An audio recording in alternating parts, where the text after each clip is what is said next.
Bonsoir à tous, bienvenue dans ce journal du mardi 8 octobre sur TV78. Voici les titres de l'actualité locale. Ils ont bloqué plusieurs routes dans les Yvelines. Les agriculteurs étaient rassemblés aujourd'hui pour faire entendre leur colère. Malaise de la profession, accord de libre-échange et zone de non-traitement des pesticides. Les griefs sont nombreux. De la 4 à la 5G, le réseau Nouvelle Génération va être expérimenté au Vélodrome National de Saint-Quentin en Yvelines. L'enceinte fait partie des 11 sites choisis par l'ARCEP, le gendarme des télécommunications, pour ce test. Et puis un mois d'octobre teinté de rose pour sensibiliser au cancer du sein. Et pour l'occasion, les Yvelinois sont mobilisés dans cette édition reportage à l'hôpital de Trappes et focus sur le cyclo-cancer, événement sportif et solidaire qui se tient dimanche à Morpas. À suivre également l'interview de Gilles Bottineau, journaliste yvelinois, qui publie Authentique mais vrai, une série d'entretiens avec le cinéaste Philippe Clerc, et nous nous rendrons à Bazoches sur Guyonne pour découvrir le refuge de la Fondation Brigitte Bardot. Avant d'aller sur les routes du département, cette annonce faite donc hier à la Cité des Sciences et de l'Industrie à Paris, au Vélodrome National de Saint-Quentin en Yvelines. La vitesse ne sera plus seulement sur la piste. Le site sportif vient d'être retenu par le gouvernement comme lieu d'expérimentation de la 5G. 10 autres lieux à travers la France vont être équipés pour tester ce réseau nouvelle génération. Mélanie Poquet, Patrick Jacques de Dixmude. Au Vélodrome National, les épreuves sportives pourraient se vivre différemment. Le site saint-quentinois va expérimenter la 5G.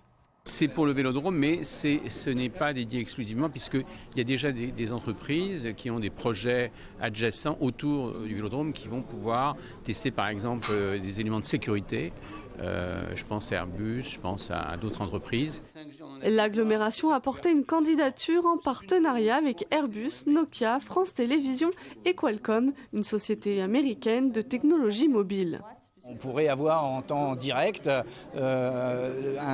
sur son téléphone des exemples, l'avatar des cyclistes avec leur nom, leurs caractéristiques, toutes leurs données instantanées qui soient sur son téléphone en même temps que le téléspectateur pourrait regarder la course.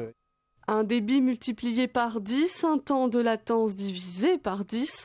11 sites français ont été sélectionnés suite à l'appel de l'ARCEP, le régulateur des télécoms français. Pour le moment, on ne l'a pas testé et donc il faut tout construire. Il faut construire à la fois les technos, mais il faut construire aussi les modèles d'affaires pour s'assurer qu'économiquement, les intuitions sont justes. Et pour faire ça, il faut un bac à sable qui soit protégé, ouvert, où tout le monde peut avoir accès et qui permette de tester.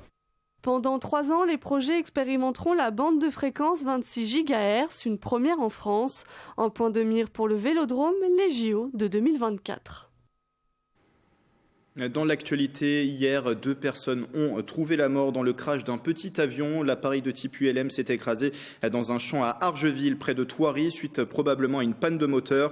L'intervention rapide des secours n'aura pas suffi à sauver les 2 victimes. Une enquête pour homicide involontaire a été ouverte par le parquet de Versailles. Les investigations seront menées par les militaires de la section recherche du transport aérien de Toussus-le-Noble et Orly.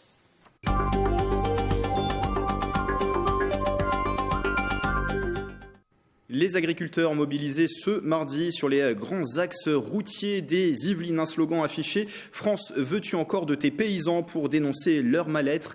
Mathilde Demy était ce midi au péage de Saint-Arnoux en Yvelines. Regardez. Ils sont une douzaine de tracteurs à s'être mobilisés aujourd'hui au péage de Saint-Arnoux.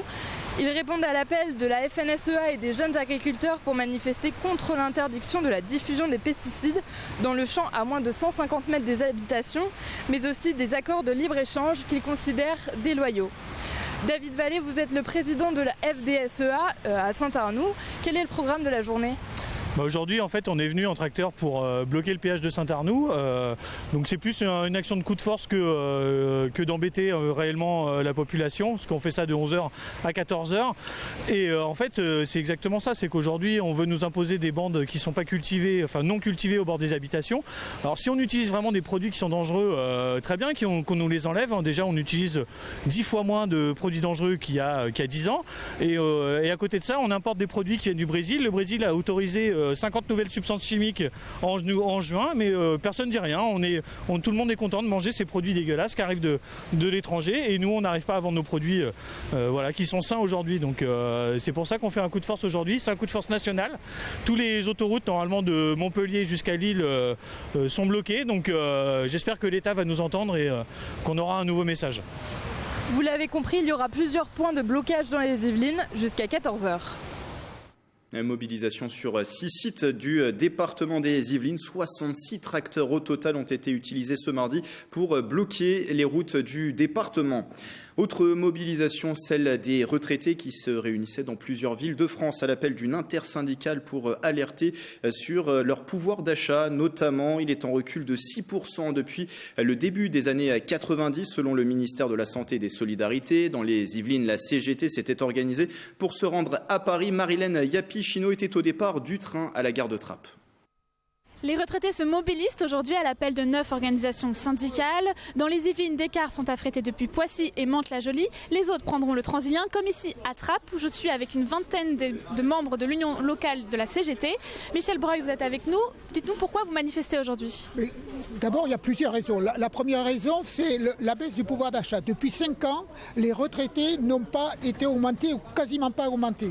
Le deuxième point, c'est que les retraités revendiquent également la gratuité des transport.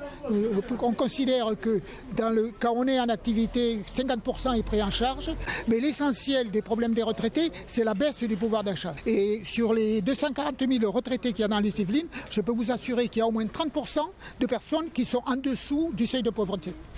Donc une manifestation qui débutera à 14h30 à Montparnasse. Les retraités marcheront jusqu'aux Invalides. L'actualité du jour, elle est aussi politique. Ils veulent faire front commun pour les élections municipales. La droite et le centre annoncent aujourd'hui le lancement du Rassemblement yvelinois, initiative menée par les présidents respectifs du Sénat, de la région et du département, Gérard Larcher, Valérie Pécresse et Pierre Bédier. La démarche est également soutenue par l'association Génération Terrain du maire de Poissy, Carl Olive, et par l'UDI 78. L'idée, c'est d'investir et de soutenir des candidats communs pour le scrutin qui porteront un programme pour l'emploi, pour lutter contre l'insécurité et en faveur de l'écologie, des engagements résumés dans une charte dont la première signature est prévue ce samedi à Crépierre. Octobre Rose, c'est le mois de sensibilisation au cancer du sein. Une femme sur 8 sera concernée par la maladie dans sa vie. Pour informer, le Centre de coordination de dépistage des cancers propose un stand à Trappes. Il est situé dans le hall d'accueil de l'hôpital privé de l'Ouest parisien. Le reportage de Mathilde Demy. Alexia a été diagnostiquée à l'âge de 74 ans d'un cancer du sein.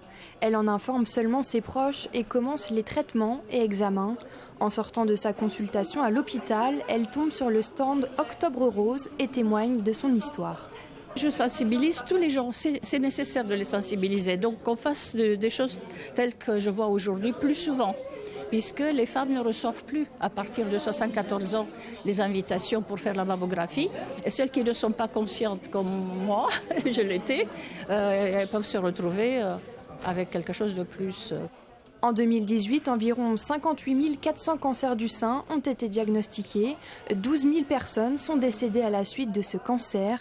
Le Centre de coordination des dépistages des cancers incite les femmes de plus de 50 ans à effectuer leur mammographie. L'intérêt du stand, c'est de pouvoir expliquer aux femmes en quoi le dépistage est important. Il faut savoir aujourd'hui que le cancer du sein, c'est le premier cancer qui touche les femmes aujourd'hui en France et c'est la première cause de mortalité par cancer. Donc il est à la fois le plus récurrent et le plus mortel pour les femmes. L'intérêt du dépistage est d'éviter d'avoir un cancer qui se dégrade. Plus la mammographie est effectuée tôt, plus les chances de traiter un cancer rapidement sont bonnes pour éviter des traitements lourds. Une mammographie, c'est un examen qui est, on dit douloureux, il n'est pas douloureux, il est désagréable. L'appareil comprime le sein automatiquement et s'arrête automatiquement avant que ce soit douloureux. Et donc on fait des incidences, comme on appelle ça, de phase, de profil, de manière à localiser la tumeur dans le sein. Un examen désagréable mais qui peut sauver des vies. Tout le mois d'octobre, des actions seront menées à travers le département pour sensibiliser au dépistage du cancer du sein. Et c'est pour soutenir la lutte contre tous les types de cancers qui est organisé ce dimanche le 1er Cyclo-Cancer d'Île-de-France. Ça se passe à Morpas et autour de la table différents acteurs, partenaires et bénéficiaires du projet. Le docteur Sylvie Natanson, bonsoir. Bonsoir. Chef du pôle enfants et services pédiatrie au centre hospitalier de Versailles. Jean-Pierre Chardon, bonsoir. Bonsoir. Représentant du CT Morpas, le cyclotourisme Morpas qui organise cet événement. Et également Olivier Digoud, bonsoir. Bonsoir. De Malakoff Médéric Humanis, merci d'être avec nous pour ce plateau. On commence avec vous, Jean-Pierre Chardon. Je le disais, le cyclotourisme Morpa qui organise cette initiative qui a été lancée par Patrice Martin, c'est ça, dans le département de la Normandie, dans la région normande. Patrice, un ancien coureur cycliste, qui pratique encore le vélo, atteint d'un cancer en 2013 et se dit je vais joindre ma passion à soutenir des causes, notamment le cancer. Et à partir de 2015, commence à organiser des randonnées cyclosportives sur le thème de la cyclo-cancer. Donc, une belle rencontre, Patrice, le groupe Malakoff-Médéric, le centre hospitalier de Versailles, qui nous permet de monter ça ici à Maurepas. Et voilà, on va soutenir ce dimanche 13 octobre. Vous l'avez connu comment, cette initiative de Patrice Martin? C'est lui qui est venu à vous? C'est des rencontres entre Olivier, entre notre président de club ici à Maurepas, et l'histoire est née sur ce scénario-là, j'ai envie de dire. D'autres cyclo-cancers ont eu lieu en France. Là, dimanche, c'est le premier en région Île-de-France. Pourquoi Maurepas, le club de Maurepas devait s'associer à cet événement, organiser cet événement sur le territoire francilien? Depuis quelques années, on est très sensible au CT Maurepas à la cause du handicap. On a certains adhérents chez nous qui sont touchés par différentes maladies, donc une sensibilité, un club dynamique en termes d'organisation événementielle, et une opportunité pour Patrice et son équipe projet de mettre un pied sur la région parisienne pour développer son projet et développer la cyclo-cancer au niveau de l'Île-de-France. Alors les fonds de cet événement seront reversés au centre hospitalier André Mignot à Versailles. Docteur Nathanson, vous occupez d'un service pédiatrie qui est dédié au traitement du cancer chez l'enfant, c'est ça? Alors nous prenons en charge dans le service de pédiatrie effectivement des enfants atteints de leucémie ou de cancer.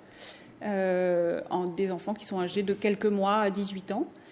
Nous les prenons en charge dans le cadre de la prise en charge sous forme d'un réseau, le RIFOP, qui est un réseau francilien qui prend en charge donc, tous les enfants sur l'Île-de-France qui sont atteints de leucémie ou de cancer. Et donc nous intervenons en tant que centre de proximité, le service de pédiatrie intervient en tant que centre de proximité.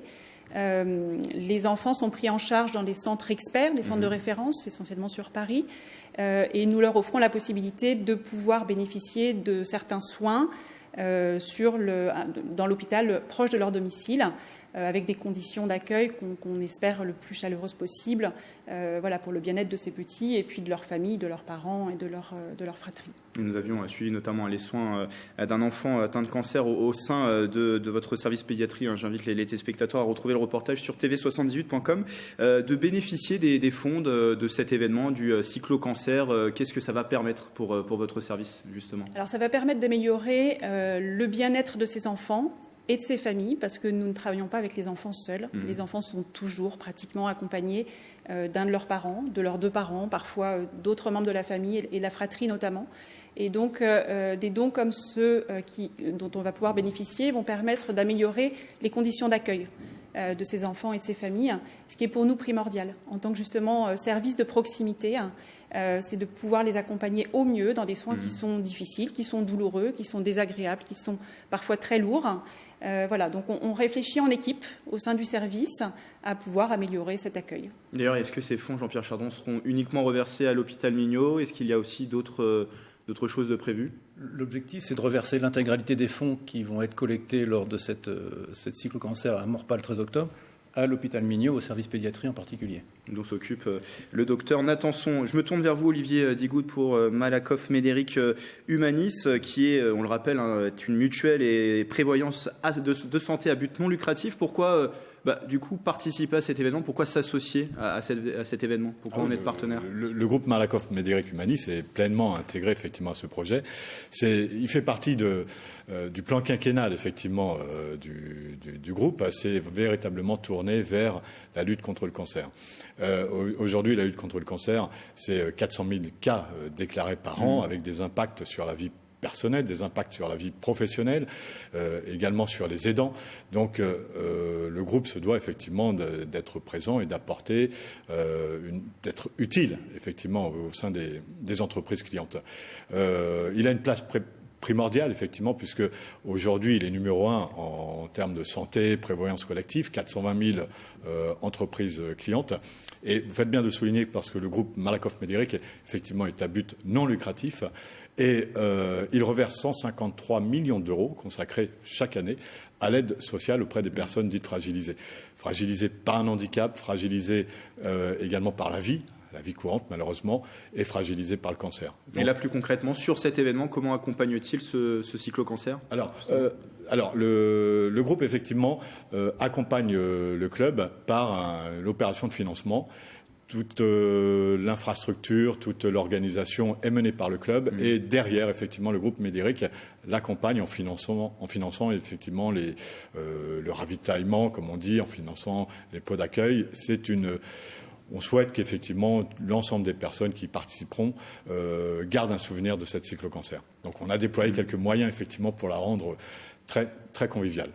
Un mot de conclusion parce qu'il nous reste 30 secondes. Le programme de dimanche, quel est-il ? Randonnée cyclo, 3 circuits cyclo et une randonnée pédestre dans le domaine forestier de Maurepas.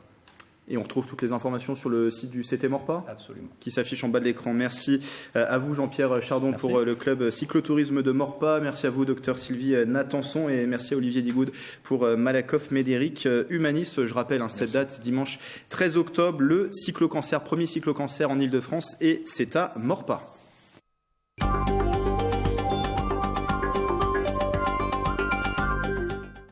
Une action pour rompre l'isolement des personnes âgées. La SPA vient de lancer le dispositif Famille Senior. Le principe, permettre à des seniors identifiés par les mairies d'accueillir un animal chez eux. Ce compagnon à 4 pattes reste propriété de la SPA qui peut prendre à sa charge, selon conditions, les frais de vétérinaire et d'alimentation du chien ou chat. Le dispositif sera testé dans un premier temps au refuge d'Orgeval.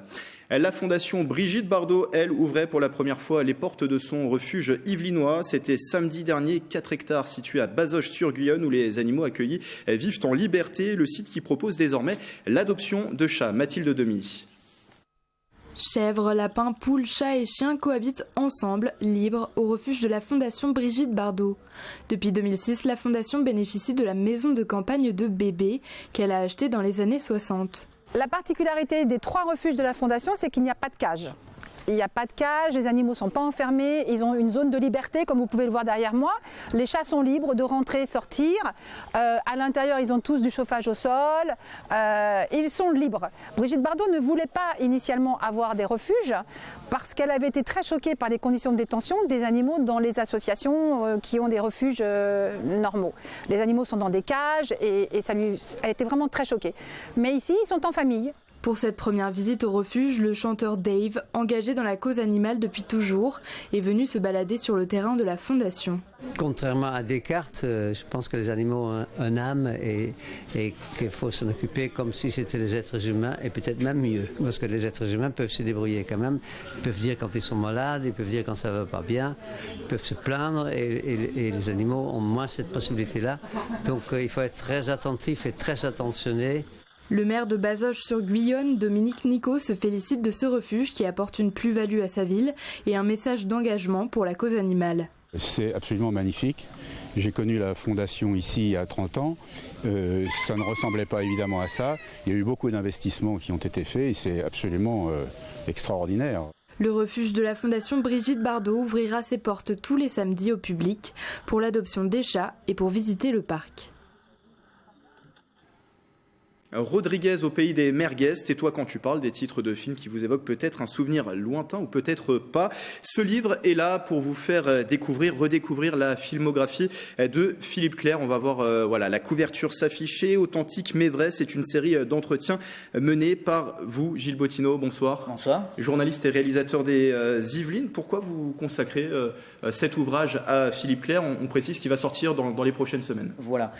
Pourquoi Philippe Clair ? Parce que pour moi, c'est d'abord, je suis un très grand fan, j'aime pas trop le mot, mais je suis vraiment un vrai fan.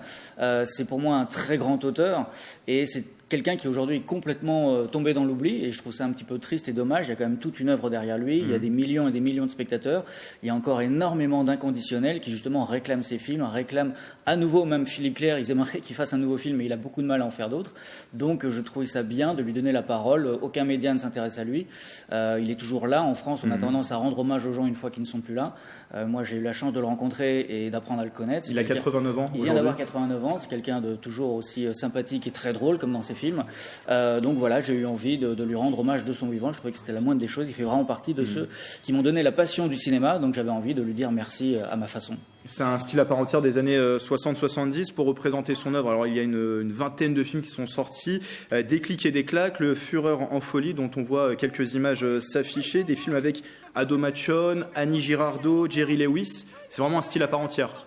C'est un style, c'est le style d'une époque, mais c'est aussi un style... On a souvent rattaché au nanar, d'ailleurs. Voilà, moi j'aime pas trop cette idée parce que effectivement, c'est fait avec souvent 3 bouts de ficelle, donc ça peut paraître un peu cheap et un peu kitsch, déjà à l'époque, mais encore plus aujourd'hui, évidemment.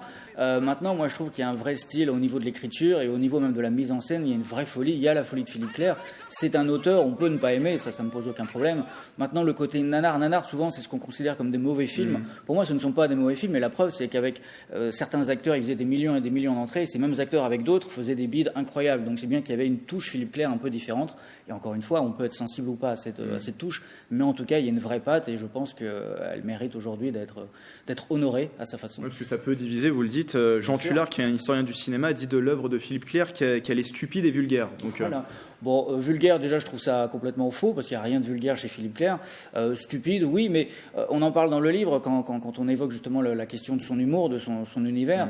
Philippe Clair, il définit son humour comme un humour gosse, un humour naïf. Donc oui, ça peut être stupide, mais comme un enfant peut parfois délirer de façon basique, très simple. Mais voilà, c'était un humour enfantin.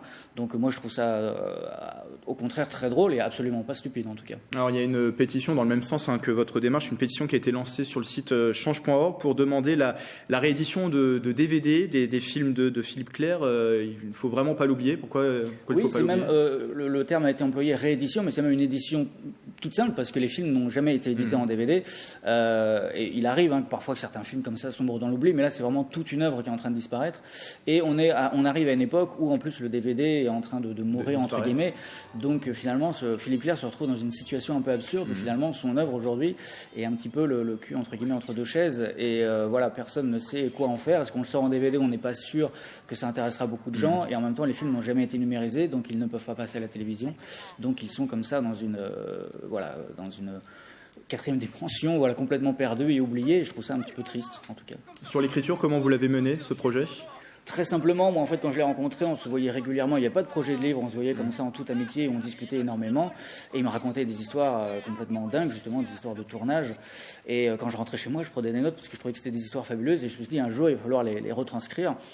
Et un jour, je me suis dit, pourquoi pas lui proposer un livre d'entretien. Donc pour lui, il n'y avait aucune difficulté. Il suffisait qu'on continue à se voir et à discuter simplement. Et puis à partir de là, moi, j'avais plus qu'à tout retranscrire, à tout remettre un petit peu dans l'ordre, parce que Philippe Clair part un petit peu dans tous les sens. Quand on parle d'un film, tout de suite, on part dans un autre. Et voilà. Donc, mais bon, après, j'ai fait une sorte de montage comme un film, parce que je suis aussi réalisateur. Donc du coup, j'ai monté ce livre comme un film. Et donc c'est séparé vraiment film par film. Et c'est un projet qui l'a intéressé ? Totalement, oui. Lui, il adore parler de son cinéma, comme beaucoup d'artistes. Et, on dit souvent qu'il est un peu prétentieux, qu'il aime bien se mettre en avant, mais pas du tout. Je pense que comme il est tombé dans l'oubli, il souffre un petit peu de ça et il a envie, ça fait plaisir déjà de se replonger dans son passé, de réévoquer de bons souvenirs et des mauvais, parce qu'il y en a aussi des mauvais, et puis de parler un petit peu de son œuvre. Il aime bien. On parle plus de ses films, de son œuvre, de ce qu'il a pu faire que de lui en tant que tel. Donc c'est ça qui est intéressant, je pense. Qu'est-ce qu'on pourra y découvrir ? Vous l'avez dit, des anecdotes amusantes. Amusantes, mais intéressantes aussi, parce que c'est aussi un regard sur toute une époque, comment on faisait des films dans les années 70-80, donc ça n'a plus rien à voir avec comment on fait un film aujourd'hui. Et puis surtout, comme je l'ai fait avec Philippe Clair, on a eu accès à beaucoup d'archives, donc il y a beaucoup de photos de tournage, de documents, de lettres, d'affiches étrangères, parce que ces films cartonnaient souvent en France, mais faisaient aussi le tour de l'Europe, en Italie, en Espagne. Donc il y a des affiches souvent aussi incroyables. Les Italiens, les Espagnols souvent faisaient des affiches qui n'avaient rien à voir avec les films, rien à voir avec l'histoire qu'ils racontaient.